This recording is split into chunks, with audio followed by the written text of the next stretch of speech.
Señores, hablaremos de Felipe II de España y María Tudor. Contamos hace poco acerca del primer amor de Felipe. Cuando era príncipe se había casado con María de Portugal. Estaban enamorados, pero parece que sus relaciones amorosas eran vigiladas e interrumpidas por aquella superstición que existía en aquella época sobre los desgastes que los excesos amorosos podían traer. Y entonces apenas podían verse, e incluso viviendo los dos en el mismo palacio, se enviaban cartas. Mal que mal, tuvieron un hijo, Carlos, que debía heredar la corona, pero no, fue el desdichado don Carlo de la ópera, claro, un tipo bastante loco. Poco después María de Portugal murió de una fiebre fulminante, así que ahí andaba Felipe, viudo y llorando. El papá de Felipe, como sabemos, el emperador Carlos I de España, Carlos V del Imperio, pensó en casar otra vez a su hijo y creyó que debía hacerlo con una potencia más importante que Portugal. Pensó entonces en Inglaterra, donde en esos tiempos reinaba María Tudor. Muerto Charles Lawton, Enrique VIII. o sea, Enrique VIII, su hija católica era la reina.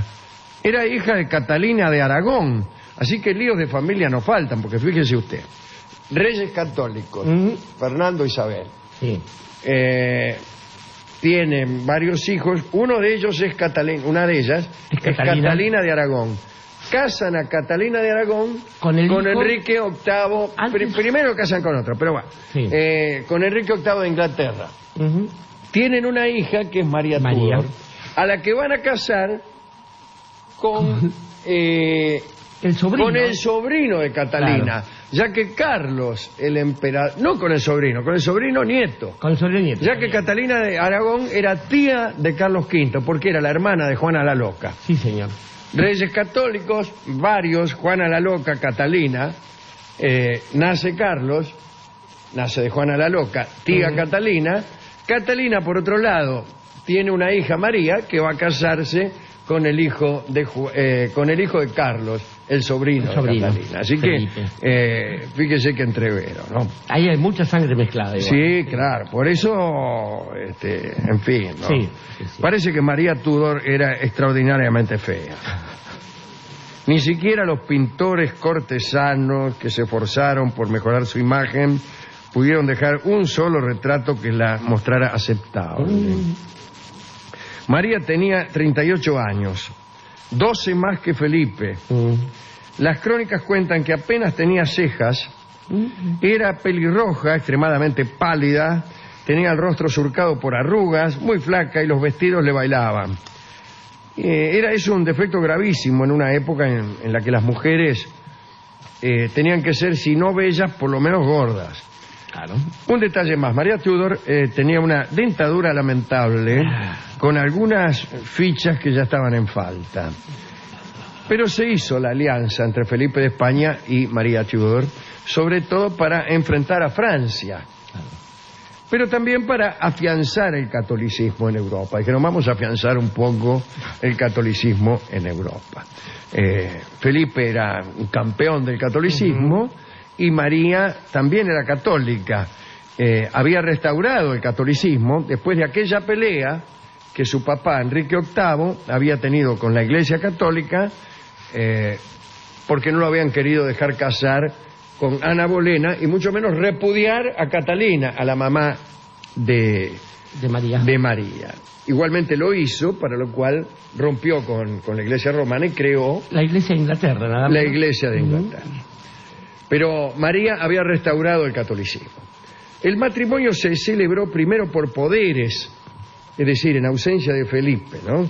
Ni siquiera se conocían por retratos. Vino el conde de Edmund, que representaba a Felipe, se acostó en el lecho nupcial al lado de la reina María para cuidar nada, porque así lo exigía el protocolo, pero sí para cuidar las formas lo hizo con la armadura puesta, una manera de decir, ¿no? Y María parece que casi se muere de un circo.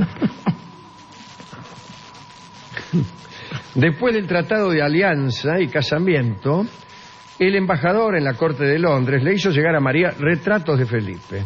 Felipe era un hombre apuesto. Era rubio, tenía rulos, ojos claros, gran figura, y María se enamoró enseguida.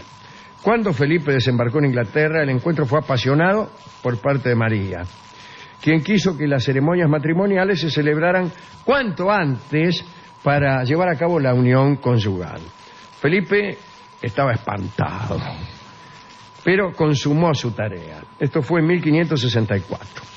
En el tratado diplomático que concluyó con el matrimonio, se especificaba que Felipe no sería nunca rey de Inglaterra, sino solo rey consorte, pero que el hijo que naciera de aquella unión sí reinaría en las dos naciones. Ahora bien, hay detalles que molestaron siempre a los españoles. Felipe, como rey consorte, era un poco humillado en la corte de Londres. Su trono era situado más bajo que el de su esposa. Parece que el rey tenía que ceder siempre el paso a la reina y demostrar sumisión. Y al momento del astrar, la reina se servía en fuentes de oro y Felipe de plata. Bueno, me la están haciendo payar negra. El caso es que la reina María, luego de algunos encuentros amorosos con su esposo, comenzó a dar señales de que estaba embarazada. Engordó e incluso dijo que notaba los movimientos de la criatura en su vientre. Estaban todos muy felices. Muchos ciudadanos ingleses compartían la alegría, pero otros se mostraban muy molestos ante una influencia hegemónica de España en el futuro nacional de Inglaterra, en lo que tenían razón, yo creo. Pero vino a suceder que el tiempo pasaba y la reina no daba a luz. Cuando se calculó que el embarazo llevaba unos 16 meses, los médicos de la corte empezaron a dudar. La reina fue observada con mayor detenimiento y resultó que tenía una hidropesía, una acumulación de líquido por ahí. Entonces los médicos le dijeron a Felipe que renovara sus atenciones con la reina a ver si tenía más suerte. Pero Felipe no quiso saber nada. Cuando supo que el embarazo era ficticio, aprovechó para abandonar Inglaterra y se fue a la guerra. Prefirió irse a la guerra de Flandes. En realidad fue a juntarse con su padre, que justo en ese momento abdicó. Durante esa ausencia de Felipe, María, para matar el aburrimiento, emprendió la persecución de los protestantes. Según algunos historiadores, se quemaron 200 protestantes y para otros 1000. De allí el famoso nombre de la sangrienta que le dieron a María. Bloody Mary.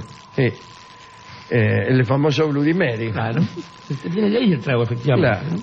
En el 1556, Carlos abandonó todo su poder en Felipe y María era también ya reina de España, pero estaba abandonada en Inglaterra.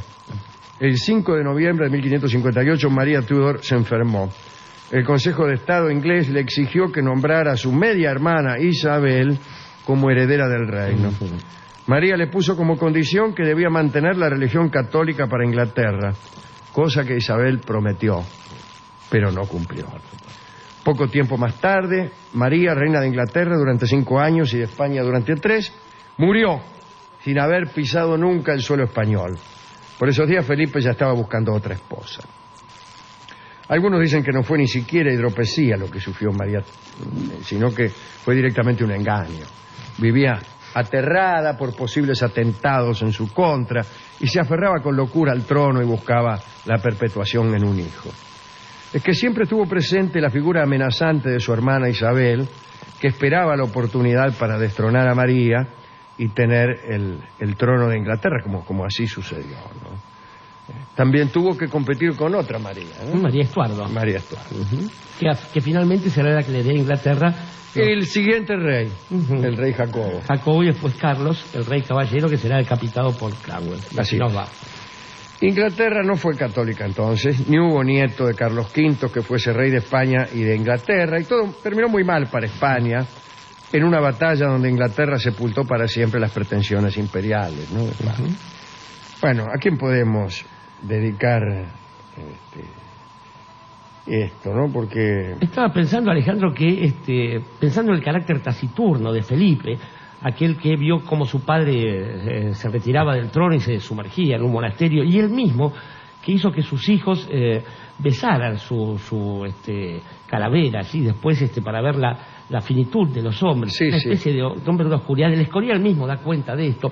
Felipe II es además el autor de uno de los genocidios más ocultos en la historia de Occidente, cuando decide, después de terminar la limpieza étnica que habían hecho sus padres, que habían hecho sus abuelos, Fernando e Isabel, junta un montón de musulmanes, los mete en unos navíos que estaban mal calafateados y los empiezan a bombardear y mata miles y miles de musulmanes camino de África. Digo, entre un hombre con este carácter y una mina fulera como era María, y además tan sanguinaria como demostró que era después, no quiero pensar lo que podría haber sido ese hijo. De modo que quiero que si hay una dedicatoria es para que justamente aquella forma de mujer que no se concretó como madre, que bien podríamos catalogar como la novia ausente. Tampoco fue madre Isabel. La otra sanguinaria que accedió al trono, que fue Isabel, la reina virgen, a quien le debemos el estado de Virginia. En los Después Estados vinieron Unidos. unos reyes más amables, ¿cierto? Por cierto, después un poco más inofensivos en lo que respecta a la actualidad. Señores, entonces, tal como ha dicho Jorge Dorio, escucharemos La novia ausente en la versión de Horacio Molina. Adelante.